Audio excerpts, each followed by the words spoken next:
first scheme that would see a tax introduced on emissions from burping farm animals. The move is part of the country's plan to tackle climate change, but it has already faced backlash from farmers. Jacinda, nice to meet you. An emissions tax to reduce greenhouse gases, we're better out than in, will soon be costing farmers. New Zealand's Prime Minister has unveiled a world-first strategy to tax emissions from burps and urination produced by farm animals.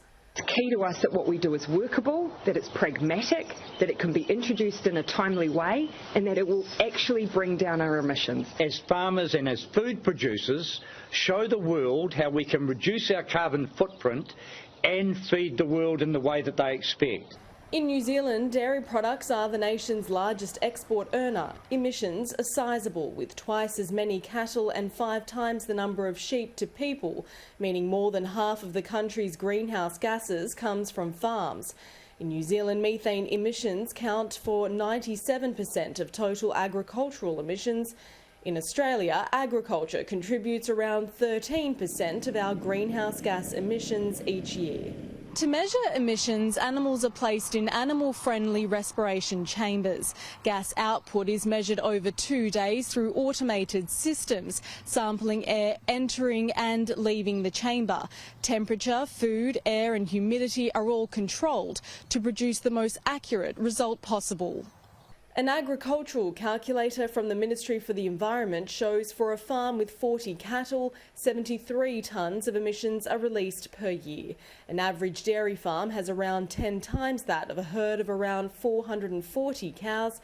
That's 1,307 tonnes of emissions per year.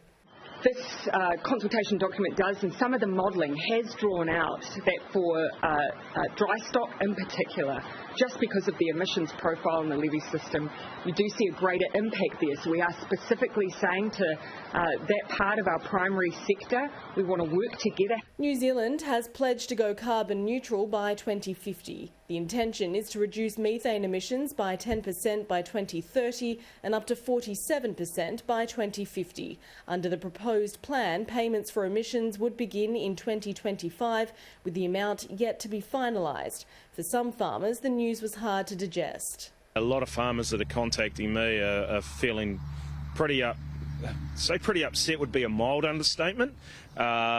It's kind of feeling very ropeable. The message I'm getting from farmers is we must oppose this. The proposal will provide financial incentives for farmers to reduce emissions. The money paid will also be reinvested in the sector. I was proposing a more robust system, but the problem that we had was that officials just did not think it could be up and running by 2025, and also it didn't have the support of the sector. Consultation on the proposal will be open until November 18. Jessica Maggio, Sky News.